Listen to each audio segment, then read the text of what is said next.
우리 예레미야 이제 지난주에 다 마무리했고요. 예레미야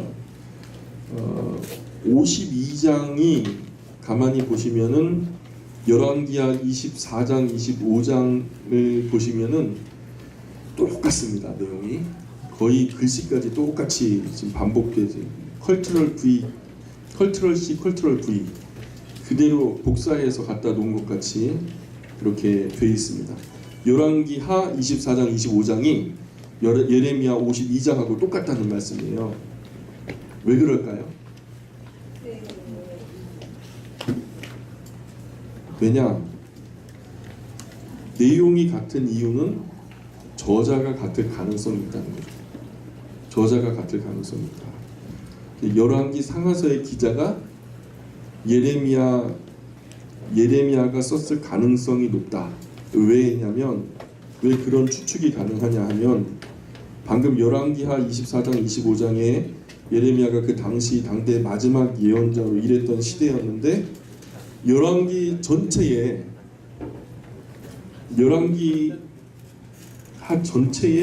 예레미야의 이름이 안 나와요.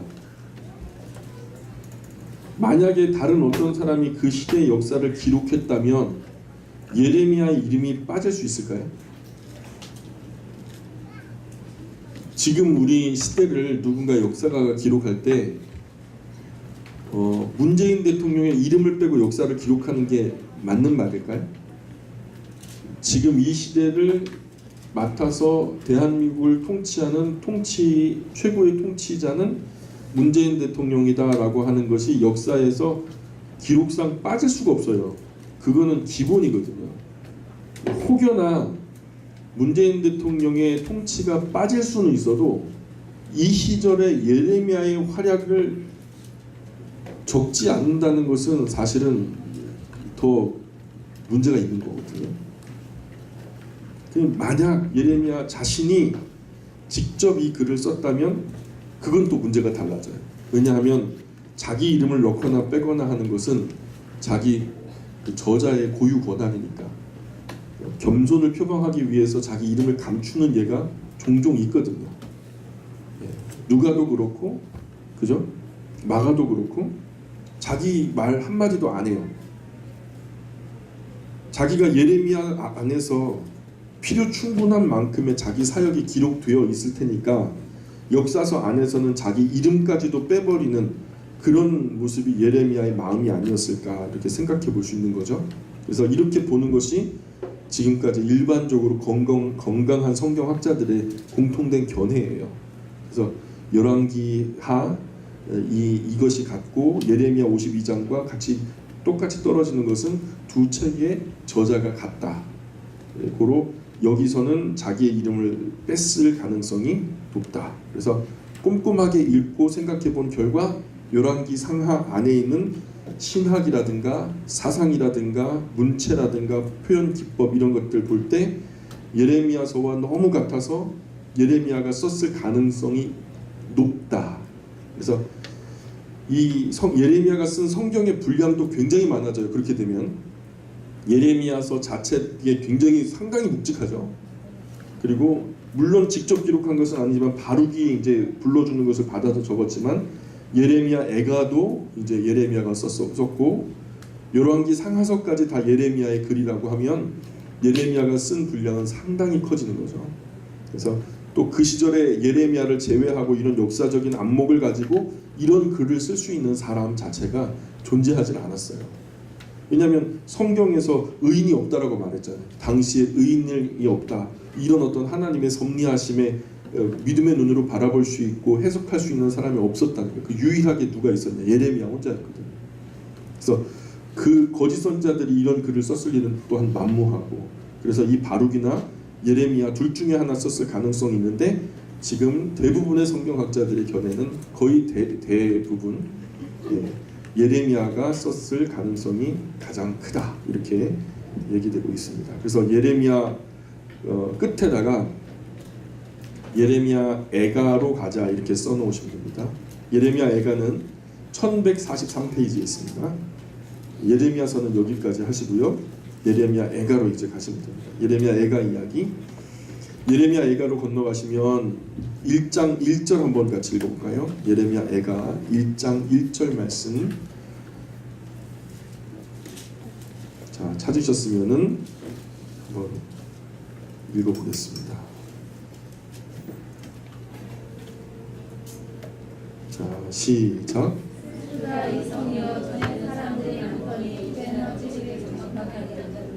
전에는 열국 중에 크던 자가 이제는 과부같이 되었고, 전에는 열방 중에 공주였던 자가 이제는 강제 노동을 하는 자가 되었도다. 슬프다 슬프다. 히브리어로 에카를 뜻이 이제 어찌하여 그래서 1절의 첫 마디가 슬프다라고 의역을 했는데 히브리어 원문으로 직역을 하면은 에카라고 하는 단어도 있고, 그 에카를 직역하자면 어찌하여 이렇게 됐나, 그죠? 어찌하여라는 뜻이에요. 어찌하여. 그래서 여러분 예레미야 애가 맨 마지막 장으로 가보실래요? 5장 20절 말씀 한번 보세요. 5장 20절에 예레미야 맨 마지막에 5장 20절에 보시면 주께서 어찌하여 우리를 영원히 잊으시오며 우리를 이같이 오래 버리시나이까 할 때 거기 20절 중반에 주께서 그 다음에 어찌하여 나오죠? 그 어찌하여다 밑줄 그어서 그게 에카예요. 에카. 어찌하여 이 거룩한 성이 이 모양 이 꼴이 되었는가? 이 성에 본래 거민이 많더니 이제는 어찌 그리 적막히 앉았는가? 지금 이 시점이 오기까지 역사적인 이야기를 예레미야에서 다 한 거예요. 바벨론으로 끌려가는 것이 유일하게 하나님의 은혜를 창피하게라도 힘입고 살 수 있는 유일한 길이다라고 얘기했는데, 왕으로부터 거짓 선지자 그리고 수많은 백성들 단 한 사람도 예레미야의 말에 귀를 기울이는 사람이 없었어요. 바벨론이고 쳐들어올 것이다 할 때 워낙 이스라엘 자체가 부강했기 때문에 누가 이 하나님의 전이 있는 이곳에 쳐들어올 수 있겠는가? 거짓 선자들은 안 온다는 거예요. 그래서 안 온다고 했는데 왔잖아요. 그리고 또 한 번 왔으니까 안 온다고 했는데 예레미야는 또 온다 그래. 너 안 올 건데 온다 그러냐고 또 두드려 패고 시궁창에 놓고 밟고 그러는데 진짜 왔잖아요. 그러면 더 이상 할 말이 없는데 오냐 안 오냐 그랬더니 또 온다는 거예요. 온다고 했다고 또 때리고, 거짓 선자들은 2번이나 왔는데 못하러 또 오겠습니까? 근데 3번째 또 왔거든요. 그러면 이제 더 이상 주장할 바가 없는데, 그리고 그렇게 끌려갔던 사람들 그냥 이제는 그 예레미야를 놔주고 예루살렘 도성으로 돌아오게 됐을 때 아달랴라고 하는 총독까지 있는데, 아달랴 총독도 암살당하고 그 암살한 것 때문에 또 바벨론에서 보복전으로 군사를 이끌고 올 거다 그래가지고 예루살렘 본토에 남아있던 사람들이 피난을 가는데 어디로 가요? 애굽으로 가요. 애굽으로 가면서 예레미야 붙들고 묻는 거죠. 이번에 옵니까 안 옵니까? 그랬더니요, 안 온다 그랬어요. 예레미야가 4번째로 안 옵니다.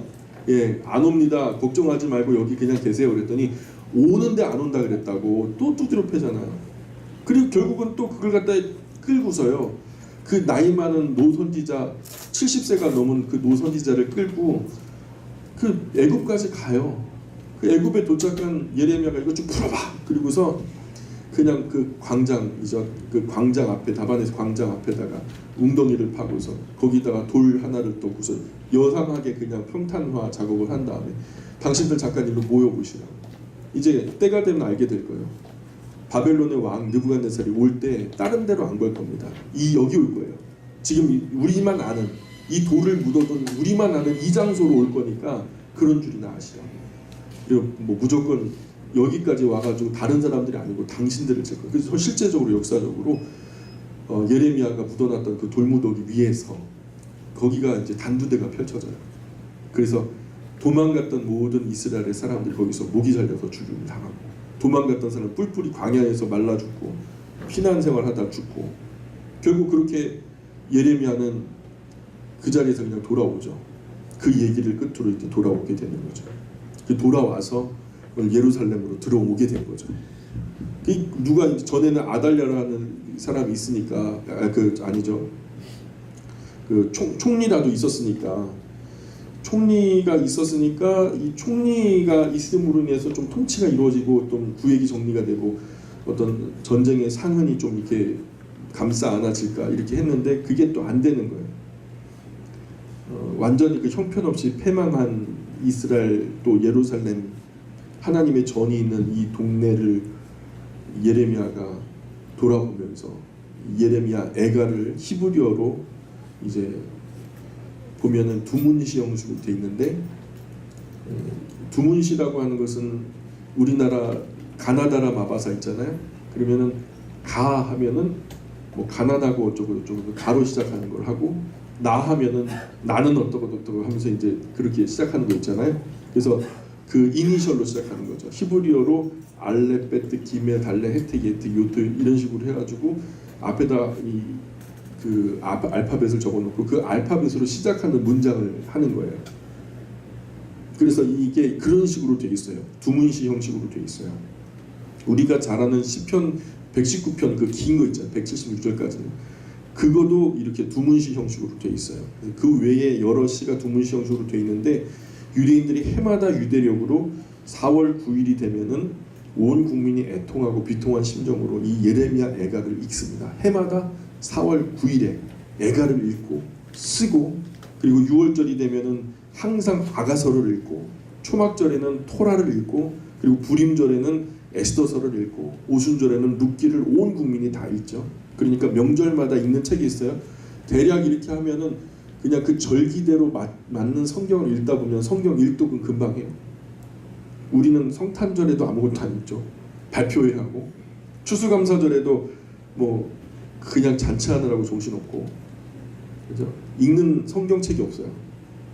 읽고 말 것이 아니라 읽고 그 의미를 가르쳐요. 지금 유대인들은 우리도 아이들에게 의미를 가르쳐야 되거든요. 이것만 해도 히브리인들에게 신앙교육, 역사교육이 이제 공이 되는 거예요. 그냥 절기만 지켜도 신앙교육, 역사교육이 그냥 자동으로 되는 거예요. 삶 속에 신앙의 교육의 장치들을 마련해놨어요. 우리가 굳이 그냥 따로 시간 정해가지고 여름 성경학교, 겨울 성경학교 하지 않아도 얘네들은 괜찮아요. 왜냐하면 삶 속에 성경의 교육이 담겨져 있으니까. 그래서 이스라엘이 온 세계에 흩어져 살아갔어도 자기 민족의 정체성이 흔들리지 않았던 이유가 뭐냐면 유대인들이 생활하면 거기는 신앙도 함께 공존하는 거니까 그 힘이 이제 성경 교육이었거든요. 가정 교육과 성경을 가르치는 것과 분리가 되지 않는다는 거예요. 우리도 성경과 역사를 가정에서 가르쳐야 돼요. 그게 어떤 장치로 야 9시에 모여봐 8시에 모여봐 이렇게 해서 되는 게 아니라 우리가 어떤 삶 속에 가정적인 전통이 있었으면 좋겠다는 거죠. 그래서 성탄절에는 성탄절에 연관되어진 성경을 읽고 감사절에는 감사한 그 이야기들을 읽고 하면서 적어도 성경이 1년에 1독은 이루어질 수 있도록 제가 이번에 시찰에 가가지고 충격을 받았어요. 저는 모르긴 몰라도 우리 시찰회 안에서는 우리가 성경 교육이 최고라고 생각했거든요. 근데 저보다 늦게 개척하신 목사님이 계신데 연세가 좀 많으세요. 총신대 형님이 이제 교수님이시기도 하고 이제 구갈 신갈 바로 옆에 구갈이라고 하는 동네에 있는데 거기서 개척을 하셨는데 이 목사님이 이번에 얘기를 하는데 목사님도 성경교육 열심히 하신다면서요. 그래서 워낙 친밀하니까 예 목사님처럼 열심히 하고 있습니다. 그런데 자기도 충격을 받아가지고 열심히 성경교육을 한다는 거죠. 어떻게 하시냐 그랬더니 무조건 성도들은 성경을 일독해야 된다. 1년에 일독해야 된다. 그리고 만약에 일독하지 않으면은 권사님이든 집사님이든 장로님이든 안수집사님이든 무조건 형제요 자매라 그럴 거라고. 직분자가 돼가지고 1년에 일독 성경 안 하는데 어떻게 직분자라고 말할 수 있냐. 하나님 앞에서 창피해가지고 그건 안 될 것 같다고 그래갖고 자기는 이제 일독을 안 하는 분은 형제님 자매님이라고 부를 거라고. 그 권사님이어도 그렇게 한다는 거예요. 장로님이어도 그렇게 한다는 거예요. 그러니까 대단하시다고 그랬는데 또 그렇다고 내가 안 읽으면 어떻게 되겠냐. 그럼 나도 형제 자매야 되는데 나름대로 자기는 직업이 목사다 보니까 자기는 십독을 하겠다는 거예요. 만약에 내가 십독하지 않으면 나를 형제라고 그냥 불러달라고. 와 그래서 야 나 이거 지금 뭔가로 한 대 맞은 것 같더라고요. 저도 나름대로 좀 열심히 읽는다고 읽는 사람인데 십독은 진짜 열정을 다해야지 읽을 수 있거든요. 예, 진짜 열과 성을 다해야지 할 수 있는 건데 제가 거기에 충격을 받고 형제가 되지 않기로 했어요. 나도 식독해야 되겠다. 시간이 얼마 남지 않았지만 하여튼 최선을 다해서 읽고, 우리 영광교회도 그러면 어떨까요? 우리 영광교회도 1년에 일독 안 하면 다 형제요 자매요 막 이렇게 되면 어떨까요? 우리 전부 다 형제 자매 되는 거 아니에요? 우리가 성경 열심히 읽어야 돼요. 제가 이렇게 성경 강좌를 하지만, 그리고 낮에도 이제 이야기 설교를 드리지만, 우리가 직접 그 본문을 펼쳐서 읽지 않으면 아무 소용 없습니다. 예, 아무 소용 없어요. 마치 아주 그냥 배고픈 차에 여러분 모시고 진짜 맛있는 그 뷔페식에 가가지고 막 한 사람당 몇 백만 원짜리 뷔페를, 이번에 보니까 한 사람당 한식 정식이 1,100만 원짜리가 있더라고요. 한식인데 무슨 정식이라고 호텔 무슨 음식인데 유튜브에 어떤 청년이 그걸 먹는 것을 실시간으로 보여주는 거예요. 그래서 저게 뭔데 1,100만 원이 나냐 보고 있는데, 그런 진수성찬 정말 맛있는 음식을요, 제가 너무 배고픈 여러분 손 붙잡고 가가지고 보여만 주는 거예요. 그리고 나올 때 아무것도 입에 못 넣고 그냥 데리고 나오는 거지. 그럼 어떻게 될까요? 허기만 지져 짜증만 나고. 먹어야 돼요. 먹는 거 어떻게 하냐? 여러분이 직접 여러분의 눈과 입으로 읽어서 보고 읽은 것을 귀로 들어야 돼요. 이 세 가지가 함께 역사가 돼야 인격적으로 소통이 되는 거예요.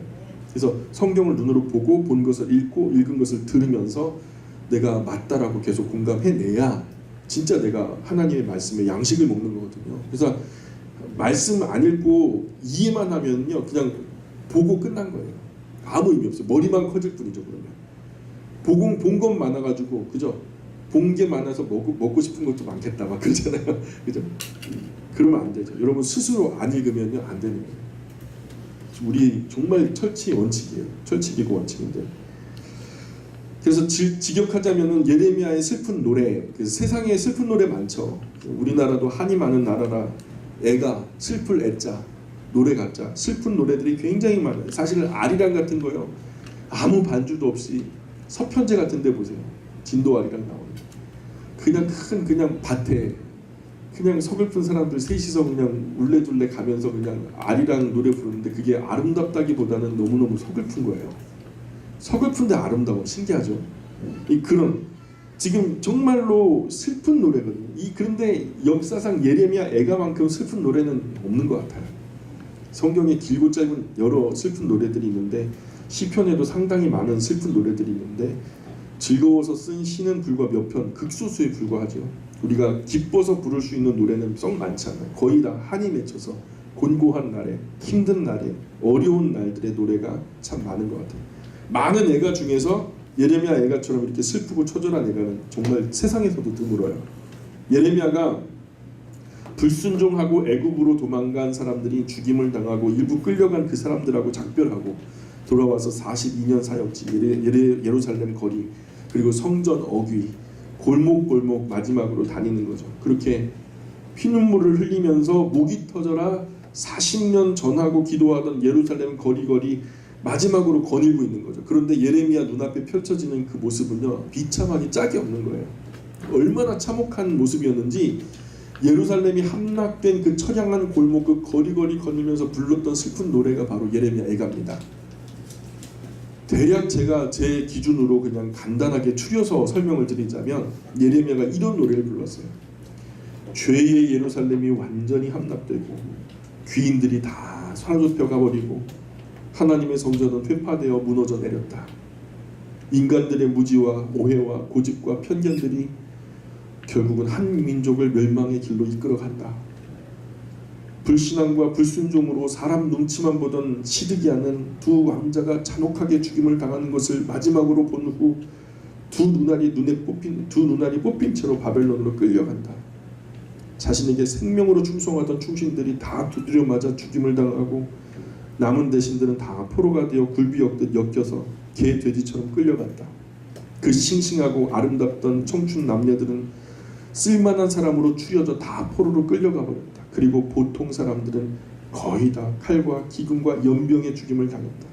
하나님의 성전, 솔로몬의 성전이 다 불에 타서 무너져 내렸고, 그 안에 있던 화려한 은, 금, 기명들, 하나님께 예배하던 도구들 전부 다 바벨론으로 옮겨진 바 됐다. 거민이 많아서 더운 기운이 훈훈하던 그런 예루살렘 도성 이제는 처령하게 되어 명절이 되어도 오가는 사람들이 없다. 한때 열국의 공주와 같았던 성읍이 이제는 조공드릴 것도 없는 그런 아주 비참한 신세가 되어버렸다. 어린 자녀들이 다 대적들에게 사로잡혀가 버렸다. 골목길에 장난하던 어린 아이가 영원히 사라져버렸다. 대대로 간직해왔던 보물들이 다 약탈되어져 가고 소년 소녀들 피워보지도 못한 채 짓밟혔으며 죽임을 당했다. 시온이 손을 펴도 위로할 자가 없으며 제사장들과 장로들이 식물을 구걸하다가 성중에서 기절하여 죽어버린다. 밖에는 아직도 살육자의 칼이 난무하고 골목골목마다 집집마다 썩어가는 시체가 서너 구씩 나뒹군다. 그 썩어서 풍기는 지옥의 냄새와 흘러나오는 시체 썩은 물로 눈과 코를 뜰 수조차 없다. 눈알이 눈물에 짓무르게 울고 또 울어도 아무도 위로해줄 사람이 없다. 어린아이들이 길거리 양식을 구걸하다가 지쳐 쓰러지고 아기가 엄마 품에 안겨서 마지막 배고파 혼미한 중에 그 혼이 떠나가기 전에 마지막 아기의 유언이 엄마 곡식과 빵이 어디 있는데 하다가 숨이 끊어진다. 그러면 엄마는 그 죽은 아기를 놓고 울어줄 눈물이 없다. 엄마가 그런 제 새끼 안고 우는 것이 아니라 그걸 가지고 부엌으로 들어가 가만히 물을 끓인다. 여인들이 어찌 자기 열매, 자기 다리 사이에서 나온 새끼를 내 손에 받쳐들고 여호와의 영광이라며 받들어 기르던 자식을 삶아 식물을 삼나. 들깨도 오히려 젖을 내어 새끼를 먹이는데 이놈의 예루살렘 어미들은 어찌된 일인가. 예루살렘의 자비로운 부녀들이여 심지어 발바닥으로 흙 한 번 밟아보지 못한 그런 귀족의 딸들이 자기 아기를 삶아서 자기 식물을 삼았다. 여인들의 무정하고 잔인하기가 광야의 타조보다 더하다고 성경이 기록하고 있어. 젖먹이가 목이 말라 혀가 입천장에 말라붙었다. 어린 아기가 빵을 구하면 아무도 떼어줄 사람이 없다. 진수의 성찬을 먹던 자가 거름더미에 쓰러지며 붉은 옷을 입던 자가 색동옷을 입던 자가 너무도 존귀하여 그 몸이 눈보다 희고 우유보다 희며 산호같이 붉어 그 윤택함이 마광한 총옥같이 그렇게 싱싱하던 피부가 이제는 숯보다 검고 그 가죽이 막대기같이 말라붙어서 거리에서 아무도 알아보는 사람이 없다. 여인들의 입에서 쏟아지는 절망의 물같은 소리들은 어째서 진작에 칼로 죽지 못했을까. 그 바벨론의 칼에 진작 죽었으면 좋았을걸. 바벨론의 군대가 왔을 때 짓밟혀 죽었었더라면 얼마나 좋았겠나 하는 탄식이 물같이 쏟아진다. 대적들이 유다의 각 성에서 부녀들과 처녀들을 욕보이고 지나갔다. 어린아이들이 쓰레기 더미를 뒤적거리지만 아무것도 먹을 것이 없다.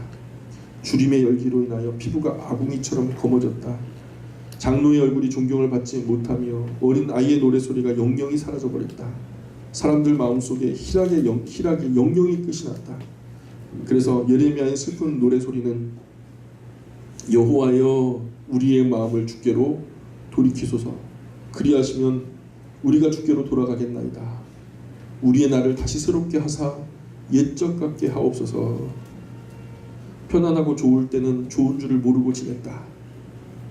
완전히 그런 날이 지나고 나서야 그때 그 시절이 아름다운 시절이었노라고 뒤늦게 깨닫는다. 다른 것 지금 갈구하는 것이 아니라 우리 나를 새롭게 하셔서 하나님께서 사랑하시고 보호하시고 다스리던 바로 그날 그때 다시 옛적 같게 그렇게 해주신다면 얼마나 좋을까.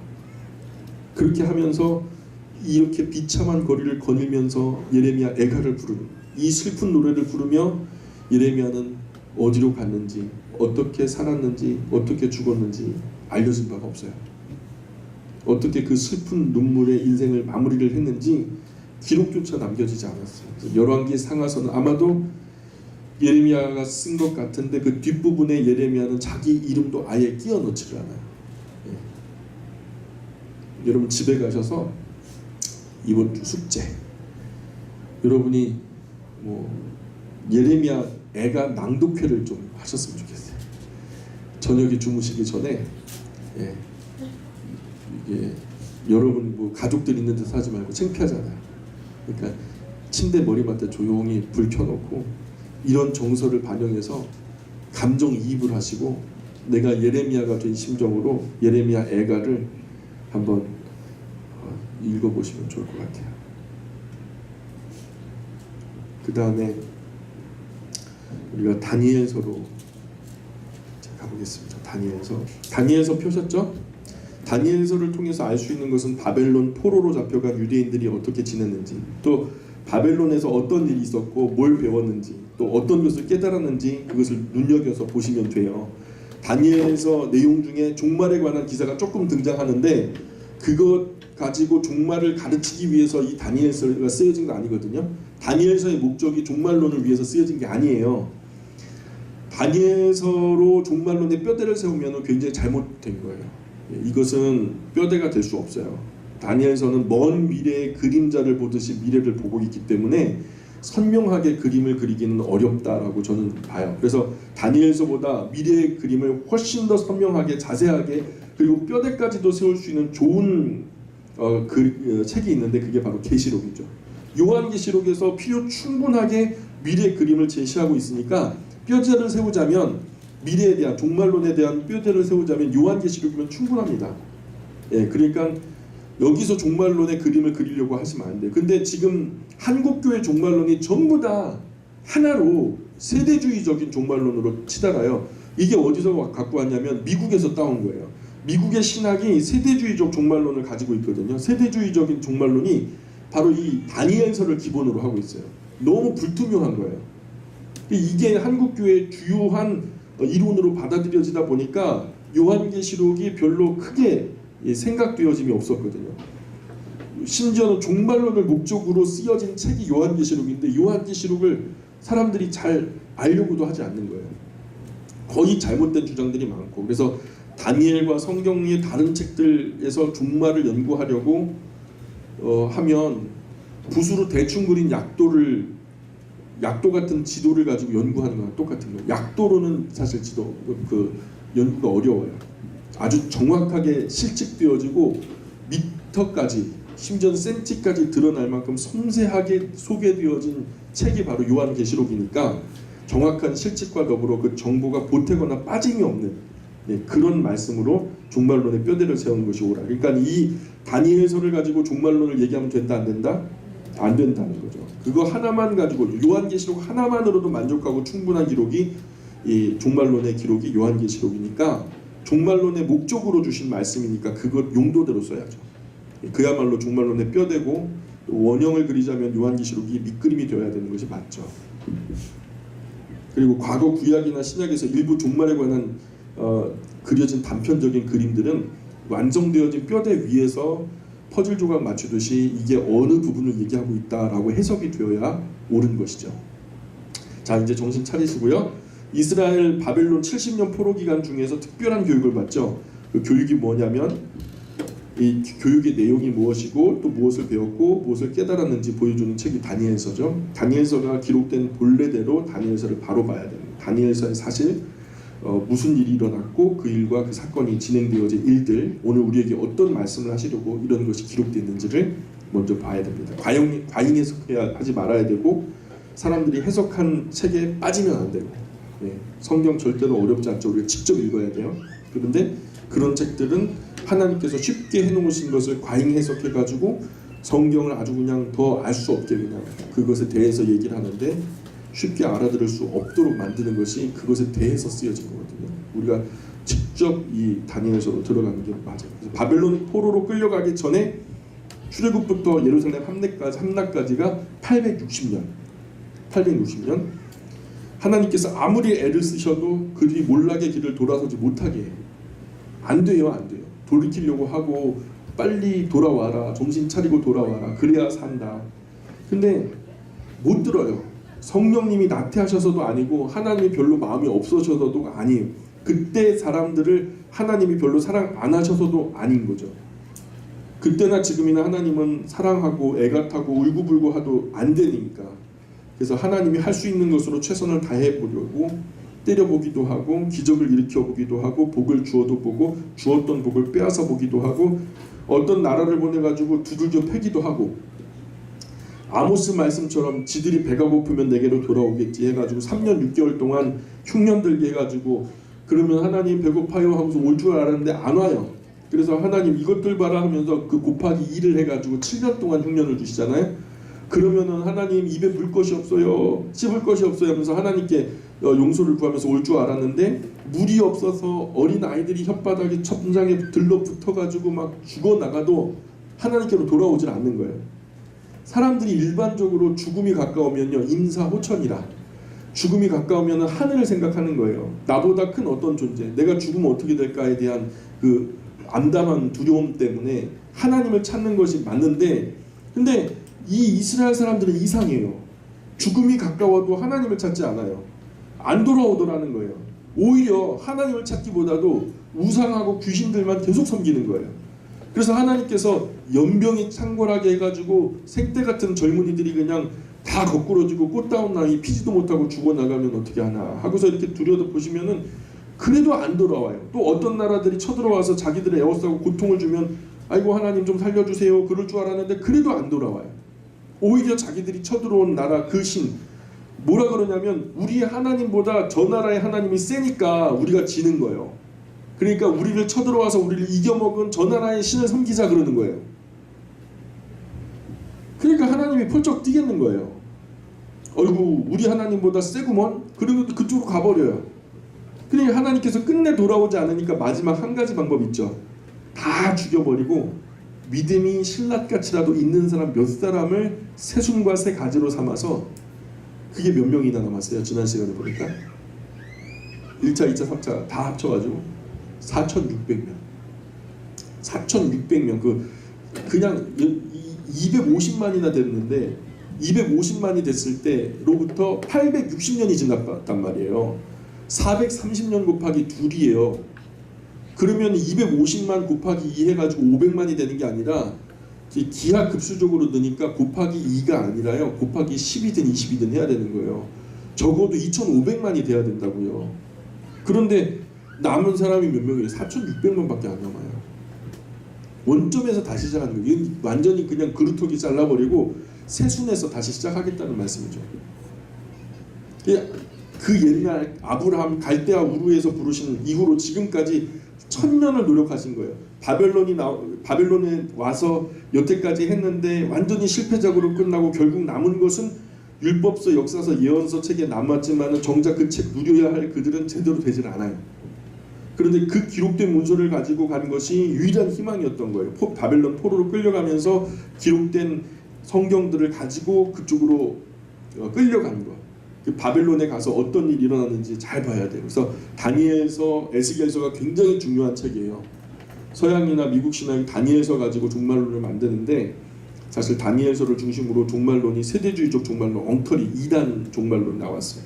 이런 엉터리 종말론, 한국, 미국에 퍼져 있는 엉터리 종말론 속에서 엄청난 이단이 쏟아져 나오고 있어요. 지금 이 시대로 혼미케 하고 혼잡케 하는 수많은 이단들이 다니엘서를 기반으로 종말론을 만들었을 때 일어나는 현상들이에요. 다니엘서가 종말론 만들기 위해서 만든 책이 아니라는 거죠. 요한계시록을 모를 때는 뭐가 잘못됐는지를 모를 수 있어요. 근데 요한계시록이라는 뼈대를 세우고서 다니엘서를 보면은 세대주의적 종말론을 주장하는 사람들이 아주 잘못된 이름을 알 수 있어요. 그래서 제가 세대주의적 종말론은 도대체 뭐냐? 요한계시록에서 제가 자세하게 설명을 드릴게요. 이 서양 사람들이 얼마나 머리가 좋은지 연구를 정말 많이 했어요. 다니엘서를 가지고 얼토당토하는 종말론 만들어놨는데 전혀 아닙니다. 이스라엘 바벨론 포로기 항상 문제가 되었던 것이 우상 숭배였는데 다른 신을 섬기는 것이 하나님과 이스라엘 앞에 가장 큰 문제였어요. 다니엘서의 구조를 한번 말씀드릴게요. 다니엘서는요 굉장히 복잡한 얘기인 것 같아도 크게 두 부분에 돼요. 두 가지로 나눠질 수 있어요. 하나는 역사를 통해서 보여주는 교훈이고 또 하나는 계시를 통해서 보여주는 교훈이에요. 크게 두 가지죠. 하나는 역사를 통해서 보여주시는 교훈, 두 번째는 계시를 통해서 보여주시는 교훈이에요. 역사를 통해서 보여주시는 교훈이 1장부터 6장까지예요. 역사 이야기죠 한마디로. 그리고 계시를 통해서 보여주시는 교훈이 7장부터 12장까지예요. 이렇게 나눠져요. 크게 어렵지 않죠?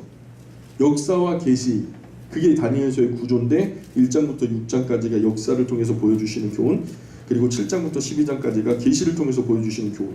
그런데 이 첫 번째 역사를 통해서 보여주시는 교훈도 두 부분으로 나눠져요. 왜냐하면 두 제국에 대한 얘기를 안 할 수가 없거든요. 다니엘이 사실 두 제국을 섬기잖아요, 그죠? 예루살렘에서 끌려가가지고 거기서 두 제국을 체험하잖아요. 그러니 두 제국에 대한 얘기가 나오는 게 맞아요. 역사 이야기 할 때면 첫 번째 역사를 통해 보여주시는 교훈 중에서 첫 번째 부분은 1장부터 5장까지가 신바벨로니아 시대의 교훈이에요. 신바벨로니아 시대의 역사적인 교훈인데 1장부터 5장까지는 신바벨로니아라고 적으시면 돼요. 그리고 6장은 우리가 잘 알기로 고레스가 이 신바벨로니아를 무너뜨리죠. 그리고서 메데 바사 제국이 세워지죠. 메디아 페르시아 시대가 열린 거죠. 그래서 6장은 메데 페르시아의 시대의 역사와 교훈이죠. 그래서 역사를 통해 보여주는 교훈이 1장부터 6장까지인데 첫 번째 부분이 1장부터 5장까지가 신바벨로니아, 6장이 메데 페르시아 역사와 교훈이다라는 것과 더불어서 또 계시를 통해서 보여주시는 교훈이 7장부터 12장까지인데 이것도 두 부분으로 나눠져요. 첫 번째 부분이 7장 8장인데 신바빌로니아 시대의 계시와 교훈을 말해요. 그래서 7장 8장이 신바벨로니아 시대의 역사와 계시와 교훈. 그 다음에 두 번째 부분이 9장부터 12장까지인데 메데 페르시아 시대의 계시와 교훈. 다니엘서 구조 되게 쉽죠. 그냥 두 개만 알면 돼요. 뭐예요? 역사와 계시. 근데 역사도 두 부분으로 나누죠. 두 제국 신바벨로니아, 그다음 메데 페르시아. 그리고 계시도 두 부분으로 나눠지죠. 뭐로? 신바벨로니아와 메데 페르시아 이렇게 두 부분으로. 이거 이외에는 다른 거 없어요. 이게 구조가 되게 쉬운데 중요한 것은 다니엘서가 다 쉬워요. 근데 11장이 조금 어렵게 보여요. 왜냐?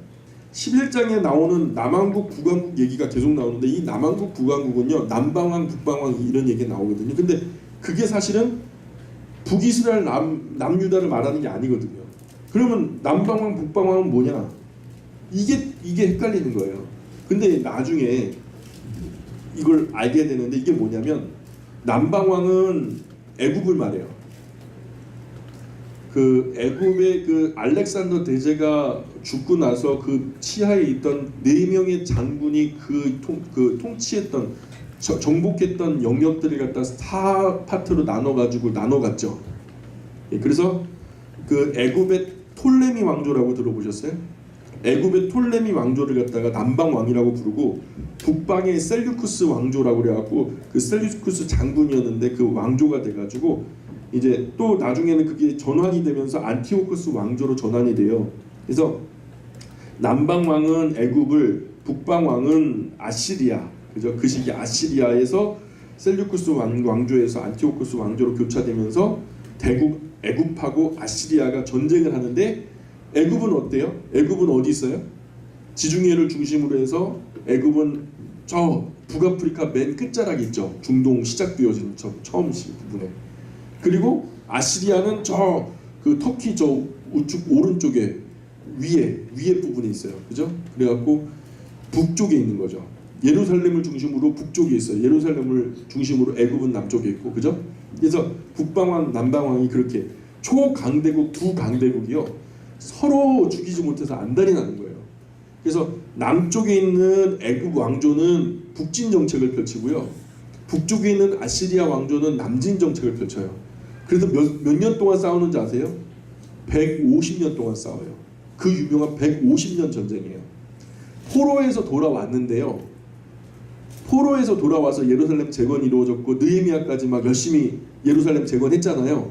막 에스라가 막 성경 공부도 하고, 그죠? 그리고 12년 말미 얻어가지고 이렇게 재건을 한 다음에 다시 들어갔다가 영구적으로 다시 돌아와서 예루살렘에서 그냥 느헤미야가 헌신봉사했을 거 아닙니까? 그렇게 하고 잘 먹고 잘 살았더라 끝난 게 아니라 느헤미야가 죽고 나서 신앙이 희미해져요. 그 기록이 말라기예요. 희미해진 기록이 말라기고요. 그리고 그 이후에 희미해진 신앙 때문에 하나님께서 이들의 영증을 느끼셔서 희망이 보이질 않는 거예요. 그래서 내버려 두시는데 그 내버려 두심의 가운데에 150년 전쟁이 있었던 거예요. 이 비참이죠. 엄청난 역사적인 고통이죠. 우리는 36년 일제를 경험할 때도 이게 그냥 막 슬픔과 고통인데, 근데 150년간 남쪽에서 올라가면서 두드려 패고 올라가고 내려오면서 또 졌다고 두드려 패고 내려가고 북쪽에서 또 내려오면서 두드려 패고 내려오고 또 올라가면서 졌다고 또 두드려 패고 올라가고 150년 동안 왔다 갔다 하는 이 전쟁을 누가 끝내냐면 여러분이 잘 아시는 그 신흥 강대국인 로마가 로물루스 형제가 이것을 또 평정을 시키는 거죠. 예, 그래서 신약으로 이렇게 전환이 되어지는 계기가 되는데 이런 서글픈 이야기 그래서 그 이야기를 11장에서 남방왕 북방왕하고서 쓰고 있으니까 이 부분이 신구약 중간사 공부할 때 나오는 그 시간 순으로 보면 그때 얘기인데 11장 내용이 이렇게 나오니까 다니엘서를 가서 읽어보면은 주전 606년에 다니엘이 하나냐 미사야 아사랴 이런 사람들이 포로로 끌려가고 거기 보면 포로 잡혀간 숫자가 기록되는데 4,600명이다 이렇게 나오고 여러분 예레미야 52장 우리가 지난전에 봤잖아요. 그죠? 그래서 하도 그 860년간 성경을 안 읽으니까 7년에 한 번이라도 성경을 읽으라고 했는데 지금 몇 년이 지났어요? 70년이 7년이 아니라 70년이 아니라 700년도 아니라 860년이 지났어요. 그 명령이 떨어진 지 860년이 지나면은 적어도 7년에 한 번이면 몇 번 정도 읽어야 돼요? 700년이면 10번 읽어야 되죠. 그리고 160년이 더 남으니까 아니죠. 100번도 더 있어야 되는 거죠. 7년에 한 번이니까. 그죠? 100번도 더 읽었어야 되는데 한 번도 860년간 단 한 번도 제대로 읽은 역사가 없어요. 그러니까 안 읽으니까 결과적으로 나라가 망하고 하나님이 누구신지도 모르게 되고 결국 바벨론으로 포로 잡혀가서 별 할 일이 없으니까 나중에 성경을 나중에 펼쳐본 거예요. 너무 포로로 가가지고 할 게 없으니까 야 심심한데 뭐라도 하자. 이 시골에 가가지고 애들 휴대폰이고 뭐고 다 뺏어봐요. 와이파이도 안 되고.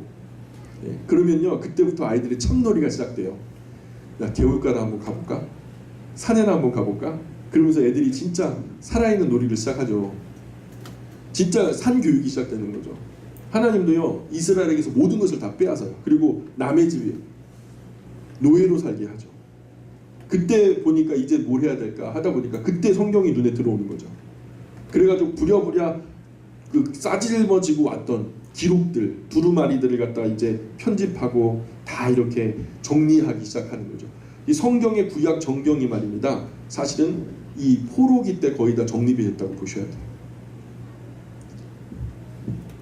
여러분도 지금 포로로 끌려오신 거예요. 졸려 죽겠는데 그냥 잠도 못 자고. 자, 그래서 바벨론 포로로 잡혀와서 배운 것이 대략 좀 정리를 해보자면 한 10가지 정도가 있어요. 그래서 그 이야기를 좀 들려드리려고 해요. 바벨론 포로로 잡혀가서 배운 것이 뭐냐면 첫 번째는 우상은 아무것도 아니라는 거예요. 우상은 아무것도 아니다. 두로 평지에 세웠던 우상의 높이가 60규빗이래요. 그 60규빗이면 오늘날 우리의 수치로 보면 한 30m 정도 돼요. 우상의 높이가 30m 정도 돼요. 10층 아파트만한 금덩어리로 만들었어요. 그런데 그 화려하고 웅장하게 세워진 우상도 아무것도 아니라는 것을 배우게 되죠. 오늘 우리가 볼 때 정말 그 이야기 자체가 유치한 이야기죠. 그렇지만 그 바벨론에 가기 전에는 항상 우상 숭배로 속을 썩였거든요. 이스라엘이 하나님 말고 다른 것에 자꾸만 눈을 돌리니까. 근데 바벨론 포로로 갔다가 온 이후에는 지금 이 시간까지 유대인들 속에서 우상 숭배는 없어요. 예, 확실히 안 거는 온 땅 상천하지에 하나님은 한 분이시구나. 오직 여호와밖에는 하나님은 없구나. 근데 우리나라 한국 같은 경우에 아직 산골짜기마다 우상 다 있죠. 우리는 아직 해결하지 못한 거예요. 유대인들 2500년 전에 우상의 문제에 대한 그 고민은 다 끝났어요. 우리 한국 아직도 아름다운 거 경치 좋은 곳마다 우상 다 서 있어요. 일본 같은 경우 사람 똑똑할 줄 알지만은 귀신들이 800만이 800만. 예, 인간들이 똑똑한 것 같지만 어리석고 멍청하고 악합니다. 두 번째는요, 이방신은 아무것도 아니다. 첫 번째는 우상은 아무것도 아니다라 그랬잖아요. 두 번째는 이방신은 아무것도 아니다. 포로 전에 바벨론, 아수르, 애굽, 아람, 모압, 블레셋 신들 막 화려하고 막 그들의 신전이 얼마나 지금도 가면은 그 신전에 터가 있는데 입을 딱 벌리고 한참 동안 못 닫을 정도로 굉장한 규모를 자랑하죠. 근데 그게 온전하게 완공되어서 활발하게 쓰여질 당시의 그 모습이 얼마나 대단했겠어요. 그 건축이나 그 신상에 막 기가 질려버리지 않겠어요. 근데 결국 그 모든 신들이 하나님의 발 아래에 있더라는 거죠. 그것은 아무것도 아니라는 것을, 얼마나 하나님이 더 강하신지, 그 능력이 많으신지, 이 나라의 신도 섬겨보고 저 나라의 신도 섬겼던 유대 이스라엘, 나중에는요 심지어는 해와 달과 별의 별신 달의 달신 다 섬겨요. 그래가지고 바벨론 포로로 가서 배운 것 하나는 뭐냐면 여호와 외에는 다른 신이 없다라는 거죠. 있다면 귀신밖에 없다라는 것을 배우게 돼요. 그동안 자기들이 그렇게 무시하고 우습게 여기고 자기들 여호와 하나님 한 분만이 상천하지 참 하나님이라는 거 그렇게 얘기했는데도 못 알아듣더니 여기서 확실하게 깨닫는 거죠. 야, 신이 있다면 한 분이구나. 그분은 여호와 하나님이구나. 그분만이 전능하신 창조주 하나님이시고 실제로 다른 신은 전혀 없는 거구나 라는 것을 배우게 돼요. 다니엘서를 보면요, 이 사람들이 안 되던 것이 여기서 이루어지는 것을 보게 되거든요. 그래서 다니엘서를 가지고 종말론의 기초를 놓으면 안 돼요. 그렇죠? 이런 이야기를 해주기 위함이죠.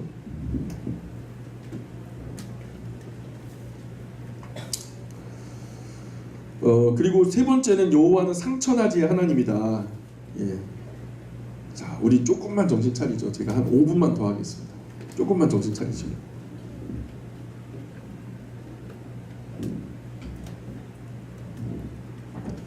볼펜으로 젓가락질 할 수 있죠. 왜 못하겠어요? 근데 볼펜이 젓가락질 하라고 만든 거예요? 바가지를 머리에 쓰고 다닐 수도 있죠. 근데 그 바가지를 머리에 쓰라고 만든 건 아니잖아요. 용도대로 써야지. 다니엘서는 종말론을 위한 책이 아니에요. 다니엘서는 바벨론 포로로 끌려갔던 이스라엘 백성들에게 어떤 사건이 있었고 거기서 얻었던 교훈이 무엇이고 또 어떤 것이 달라지고 어떤 것을 배웠는지에 대한 중요한 교훈들. 그래서 다니엘서 전체를 한 단어로 표현하자면 교훈이에요. 교훈. 조금 긴 단어로 하자면 역사의 교훈, 계시의 교훈. 그리고 조금 더 길게 하자면은 신바벨로니아의 역사의 교훈, 메데페르시아의 역사의 교훈, 계시의 영역에서는 신바벨로니아의 계시의 교훈, 예, 메데페르시아의 계시의 교훈 이렇게 나눠진다는 거. 상천하지의 하나님이시다. 이게 세 번째 주제예요. 바벨론에 가기 전에는 하나님이 정말 위대하신 하나님인 거는 알았어요. 그런데 우리 하나님도 위대하지만 다른 나라의 신들도 위대하다라는 거죠. 그래가지고 자꾸만 이제 크로스오버 하는 거죠. 저 나라가 더 흥왕하게 되면 저 나라의 신을 섬겨볼까? 이 나라가 흥왕하면 이 나라의 신을 섬겨볼까? 하면서 여호와 하나님도 섬기지만 자꾸만 이웃의 강대국의 신들을 섬기려고 막 이리저리 튀거든요. 그 옛날 기생 라합도 알았던 이야기들을 유대인들은 몰랐어요. 그때 기상 라합이 보는 눈과 듣는 귀와 깨닫는 마음이 있으니까 알게 된 거죠. 그가 뭐라고 고백했냐면 상천하지의 하나님이시라. 위로 하늘과 땅 위에 그 어떤 신들도 하나님 외에는 없는 것을요 기생 라합도 알았다니까요. 그리고 자신들이 그렇게 우습게 여겼던 제일 힘도 능력도 없어 보였던 속된 말로 찌질하게 보였던 여호와 하나님이 인간 나라 전체를 바벨론 아수르도 통제하고 다 한 분 여호와 하나님께서 이 모든 것들을 관장하신다라는 것을 알게 된 거죠. 지극히 높으신 자가 인간 나라 전체를 다스리신다는 것을 깨닫게 된 거죠. 이건 그야말로 천지를 뒤엎어버리는 큰 변화죠. 세상에 신이 없다? 있다면 유의하시는 한 분밖에 안 계시다? 이것을 뒤늦게 알게 된 거예요. 여러분도 알아야 돼요. 이 자리에 계신 여러분들도 알아야 돼요. 하나님이 계시다면 딱 한 분밖에 없어요. 그래서 우리가 하나님이라고 고백하는 거, 우리가 입에 발린 말이라 맨날 하나님 하나님 하는데 진짜 우주 안에 온 우주 끝에 아무리 살펴도 딱 한 분밖에는 하나님이 존재하지 않아요. 여호와 하나님. 이것을 여러분이 우리 그냥 입으로만이 아니라 우리의 지와 정과 의지를 통해서 전인격적으로 고백하게 될 때 그때부터 신앙은 시작될 거예요. 그게 실감되지 않으면 신앙은 시작조차 못해요. 네 번째가 자신들의 죄와 조상들의 죄가 얼마나 무서운 죄인지를 깨닫게 됩니다. 이것을 깨닫게 되는데 어떻게 깨닫냐면 성경을 읽어보니까 깨닫게 된 거예요.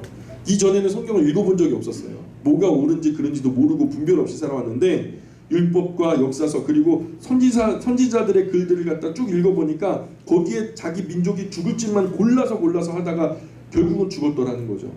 이걸 어디서 깨닫냐? 바벨론 포로로 끌려와서 성경책 펴서 읽다가 그때 비로소 깨닫게 돼요.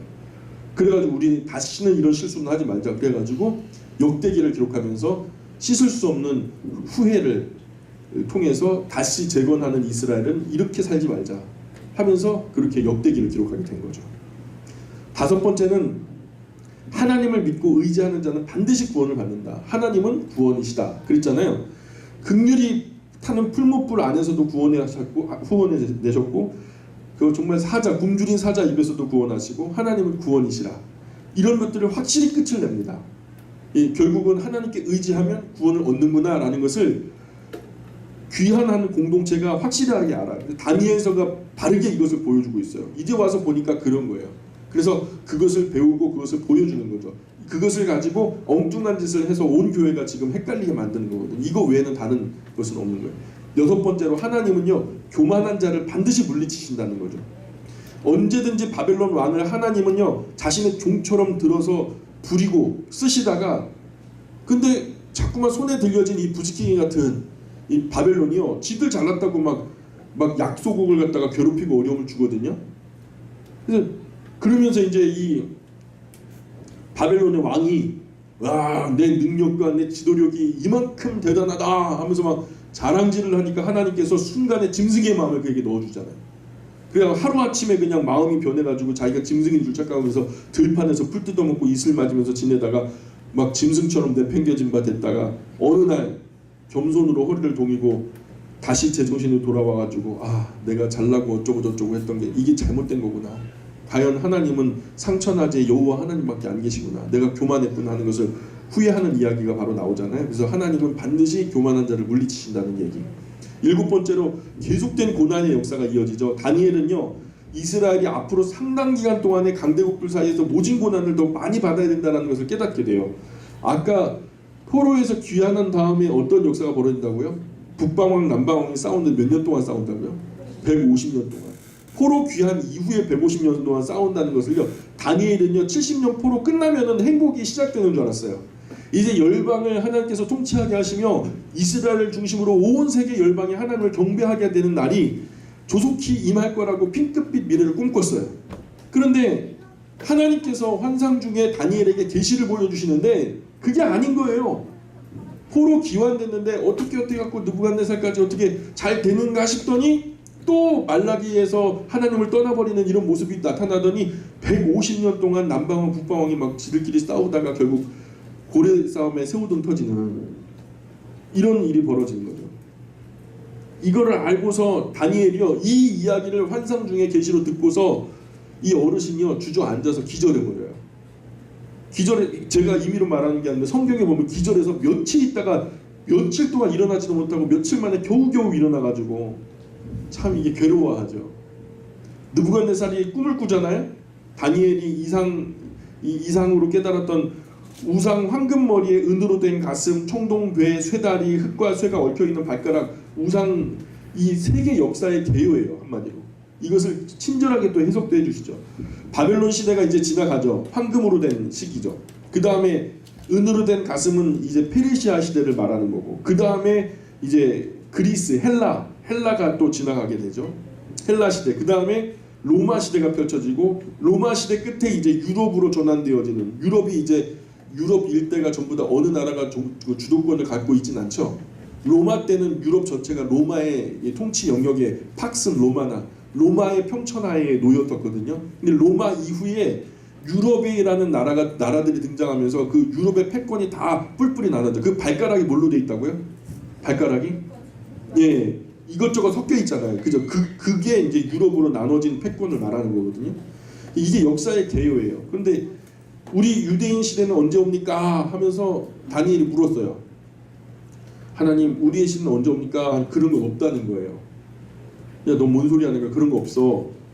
그 강대국들 틈바구니에서 유대인들이 얼마나 고난을 앞으로 받을까, 이것을 보니까 보자마자 너무 충격을 받아가지고 나이 많은 다니엘이 혼절해버리고 기절해버려요. 일어나지도 못해요. 그런 이야기가 나와요, 다니엘에서.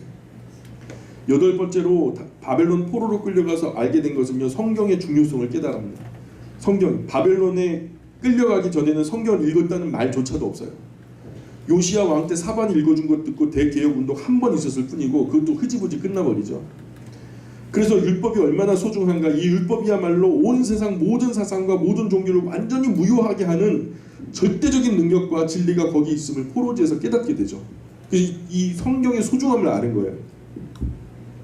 율법 안에서 바로 이 하나님의 말씀에서 이런 귀한 주제들을 다 찾아냅니다. 이 사람 저 사람이 다 여기저기 흩어져서 있는 것을 수집해가지고 보존하고 사본을 만들고, 옆에서는 한 사람은 계속 그냥 필사를 하고, 그래서 이 사람들이요, 그렇게 얻어진 사본들을요 이제 후손까지 남기자 해가지고, 그때 이제 서기관들이, 필사자들이 이제 등장하기 시작한 거죠. 너무 중요한 이 두루마리를 보존하자 그래가지고. 이 사람들이요 참 대단해요. 여호와 하나님이라고 하는 이름을 처음으로 듣게 됐고요. 그 하나님이라는 것은 뭐예요? 모세에게 자기를 소개할 때 이스라엘 사람들이 당신의 이름을 뭐라고 물어보면은 뭐라고 대답할까요? 그랬더니 나는 스스로 있는 자이다 그러잖아요. 근데 그게 이제 스스로 있는 자, 자존자라는 히브리 단어가 야훼인데 그 이름을 함부로 부를 수가 없었어요. 그래갖고 야훼라고 하는 단어가 나온 데는요 그냥 아도나이라고, 히브리어 주님이라는 말이 있는 아도나이, 호 아도나이라고 부르는데 아도나이라고 대신 그 단어로 불렀어요. 근데 그래도 이름은 소개를 해야 되잖아요. 그러니까 그 이름을 어떻게 했냐면 아도나이의 모음을 따오고 여호와의 자음을 따와서 합치니까 야훼가 된 거예요. 그 야훼, 여호와라는 이름이 그렇게 시작된 거예요. 그래도 지금 이스라엘 사람들은 야훼, 여호와라는 이름이 성경에 나오는데 그 이름을 직접 안 불러요. 여호와라고 써 있어도 거기는 뭘로 읽어요? 아도나이라고 읽어요. 주님이라고 읽어요. 왜냐하면 우리 아버지 이름 함부로 안 부르죠. 우리 아버지 이성진이야. 그러면 어떻게 해요? 사람들이 아유 저 싸가지가 없네 그러죠. 그 어떻게 해요? 우리 아버지 조남은 이 성자 진짜입니다 이렇게 말하잖아요. 그리고도 함부로 그렇게 이름을 올리지 않아요. 그냥 아버지라고 부르죠. 여호와라는 이름도 사실은 하나님의 이름인데 성호인데 우리가 그것을 막 함부로 사사로이 부를 건 아니잖아요. 그래서 여호와의 이름을 망령되 일컫지 말라. 하나님의 이름을 갖다 사사로이 부르면 안 되는 거예요. 그래서 성경을 필사를 하던 사람이 야훼라고 하는 하나님의 성호가 나오면요 붓을요 다시 깎았어요. 그리고 쓰던 잉크통을 엎어요. 다시 깨끗하게 씻고 새로운 벼루를 만들어서 거기다가 먹물을 다시 엎어서 새 먹물로 그 성호를 썼어요. 그 어떤 심각한 분들은요 여호와의 이름이 딱 나오잖아요. 붓을 딱 꺾고 쓰레기통에 버리고요 그 자리에 나가요. 흐르는 물에다가 샤워를 하고 새 옷을 입고 돌아와서 새 붓에다가 새 잉크를 묻혀서 그 성호를 쓰고 10번 반복하면 10번 그렇게 하는 거예요. 쓰다가 여호와 이름이 나오면 또 그러고 또 그러고. 그 정도로 하나님의 성호를 소중하게 여겼던 사람들이에요. 하나님이 자기를 존귀히 여기는 자는 내가 존귀히 여기고 자기를 멸시하는 자는 나도 멸시하겠다라고 했잖아요. 그래도 다른 건 몰라도 유대인들이 지금 여호와 하나님을 존귀히 여기는 것 같아요? 멸시하는 것 같아요? 존귀하게 여기잖아요. 그러니 하나님께서도 존귀히 여기시는 것 같아요. 우리도 똑같이 적용될 거라고 봅니다. 그래서 어쨌든 그 포로 있는 동안에 바로 하나님의 말씀인 성경이 굉장히 중요하다는 것을 알고 그때부터 수집하는 거, 보존하는 거, 사본 만드는 거, 훼손된 것을 다시 손질하고 보충하고 다듬는 거, 다시 해석하는 거, 가르치기를 위해서 어떤 정례화하는 거, 이런 것들을 전부 다 해가지고 그게 무엇을 중심으로 이루어지면 시나고게 이게 회당이라고 하는 뜻이에요. 회당을 중심으로 그것이 성경이 이렇게 정례화되고 바벨론에서 그것이 출발해갖고 여러분 동방박사라는 사람들 아시죠? 아마도 이 시나고게 멤버였을 거라고 여겨요. 그래서 이 사람들이 하나님의 말씀 그 보존되었던 자료를 가지고 보다 보니까 예언되어진 그 별자리들의 독특한 춤사위 이런 것들을 보면서 곧 메시아가 오겠거니 하고 그 시기에 맞춰서 선물을 가지고 유대로 출발하게 된 그런 이야기들이 아마도 이 시나고게의 어떤 일환으로 보게 되는 거죠. 그래서 하나님의 음성을 성경을 통해서 들어야 맞는 거죠. 9번째로 구약을 정리한 거예요. 예, 그래서 시편과 선지서를 수집하고 성경을 체계화하는데 시가서, 시편들, 기도시, 찬양시, 감사시, 신앙고백시 여러 시편들이 여러 사람 손에 이리저리 흩어져 있는 것을 몇 차에 걸쳐서 편집을 했는지 아세요? 앞에 보시는 분은 아는데 5차에 걸쳐서 편집을 하게 됩니다. 그래서 시편이 몇 권까지 있죠? 5권까지 있죠. 5권. 5권이 뭐냐? 뭐 어떤 주제별로 몇 권 거냐? 그건 아닌 것 같고요. 일반적으로 편집의 순서대로 1권, 2권에서 5권까지 나온 것으로 보여지고 있어요. 이게 다 바벨론에서 이루어진 얘기예요. 그래서 이스라엘이 선지자들을 얼마나 많이 때려 죽였나. 선지자가 예언하지 못하도록 예언자들의 입을 틀어막고 톱으로 켜서 죽이고 돌로 쳐서 죽이고 진흙구덩이에 쳐박아 죽이고 선지자들 옥에 가다 죽이고 막 참으로 하나님의 종들이었고 그들의 입에 있던 말씀이 정말 하나님의 말씀이었고 나중에 시간이 지나고 역사 속에 보니까 그 선지자들이 말한 대로 다 됐구나 하는 것을 깨닫고 난 다음에 그 다음에 선지자들의 말이 너무 중요하구나 그래갖고 그것을 수집해요. 선지자들의 말을 수집한 거예요. 그게 선지서가 된 거예요. 그래서 그 수집한 성경을 대체로 세 파트로 나누는데 여기까지만 할 거예요. 잠깐만 들어보세요. 첫 번째는 토라라는 거예요. 토라. 그래서 율법서라 그러는데 모세 오경이에요. 한마디로 오경이라고 하는데 이 오경을 가장 거룩한 책으로 분류해요. 하나님께서 직접 사사해 주셨다 해가지고 이 첫 번째 이 사람들에게 최고의 권위는 뭐냐? 토라를 가장 소중한 책으로 여기고 두 번째가 느비임, 나비가 이제 선지자 예언자라는 뜻이거든요. 그래서 선지자들의 말, 선지자들의 글 이렇게 말하는데 히브리인들이 느비임이라고 분류한 예언서는요, 전기 예언서와 후기 예언서가 있어요. 전기 예언서는 우리가 잘 알듯이 여호수아, 사사기, 사무엘서, 열왕기서 4권이에요. 우리처럼 사무엘상하, 열왕기상하가 나눠진 게 아니에요. 거기는요 사무엘서, 그냥 열왕기서 한 권으로 돼 있어요. 통짜로 나누어진 거 아니고 여호수아서도 사사기도 전기 예언서로 보고 있고요. 후기 예언서가 바로 뭐냐면 이사야, 예레미야서, 에스겔서, 그 다음에 소선지서 12권, 그래갖고 17권이 이제 후기 예언서가 되는 거죠. 그래서 전기 예언서와 후기 예언서를 합한 것이 느비임으로 간주되죠. 첫 번째는 토라라고 하고 두 번째는 느비임이라고 하는 거예요. 세 번째는 케투빔이라고 하는 문서예요. 성문서라고 하는 성문서. 케투빔은 성문서 세 파트로 나누는데 시가서, 그 다음에 시가서 중에 시가서는 첫 번째가 이제 시가서인데 시가서에서는 욥기, 시편, 잠언 들어가는 거예요. 욥기, 시편, 잠언 들어가고 두 번째 아가서, 룻기, 에가, 에스더, 전도서 이게 5 두루마리라고 해가지고 이게 케투빔의 두 번째 영역이고 세 번째 역사서인데 역사서는 에스라. 그 에스라라고 돼 있지만 사실은 3권의 성경, 우리식으로 보면은 3권의 성경이 하나로 엮여져 있어요. 뭐냐면 다니엘, 에스라, 느헤미야가 우리는 각각 3권인데 지금 유대인들이 쓰는 성경에는 이게 다 하나의 이름으로 에스라라고 돼 있어요. 그래서 역대기, 상하서는 나누지 않아요. 역대기라고 하면 역사서라고 하고 히브리 성경 역대기가 자기들 구약 성경의 마지막에 붙어 있어요. 그래서 배열이 아주 중요도와 비중을 말할 때 모세오경이 제일 거룩하다고 여기고 그 다음에 느빔, 그 다음에 선지서들이 이제 중요한데 그 다음에 케투빔. 그래서 3그룹을 배열해 돼가지고 이것이 바벨론에서부터 성경을 수집하고 찾아내서 정예화되고 이것이 굉장히 소중하게 다뤄지면서 이 수많은 랍비들을 통해서 이것이 검증되고 또 검증되고 또 검증돼가지고 추릴 것 다 추린 다음에 더 이상 엑기스라 더 이상 추릴 것은 없다라고 여겼던 거죠. 그래서 이것을 주후 90년경에 얌니아회의라고 하는 유대 랍비 회의가 있어요. 유대 랍비 회의에서 이것이 구약의 정경으로 확정이 돼버려요. 그래가지고 이것이 오늘날 구약에 이른 거죠. 구약에 생성된 배경이 이렇습니다. 예. 아멘. 예. 여기까지 하시죠. 기도합니다. 귀하신 하나님, 하나님의 말씀 우리가 배우고자 하지만 우리의 마음이 나누지 않도록 도와주십시오. 더 중요하고 덜 중요하고 먼저 해야 하고 나중에 해야 하고 참되고 거짓되고 더 정말 소중하게 다뤄져야 할 성속을 구별할 때 우리가 하나님의 말씀을 바탕으로 바르게 구별할 수 있도록 은혜 내려 주옵소서. 마땅히 우리가 열과 성을 다해야 될 것이 있다면 오늘 이 자리요, 우리가 생명을 걸어야 할 것이 있다면 하나님 말씀인 것을 다시 한번 깨닫게 도와주시고 하나님 우리가 말씀을 공부하는 열정을 더하여 주셔서 하나님 우리 영광의 모든 가족들이 하나님의 말씀에 정말 탁월한 하나님의 자녀들이 되게 도와주시고 각각이 하나님의 말씀에 거룩한 영향력의 중심에 서서 주변 사람들을 가르칠 수 있을 만큼 탁월한 사람들이 될 수 있도록 은혜 내려 주옵소서. 하나님만 영광 받으셨으면 좋겠습니다.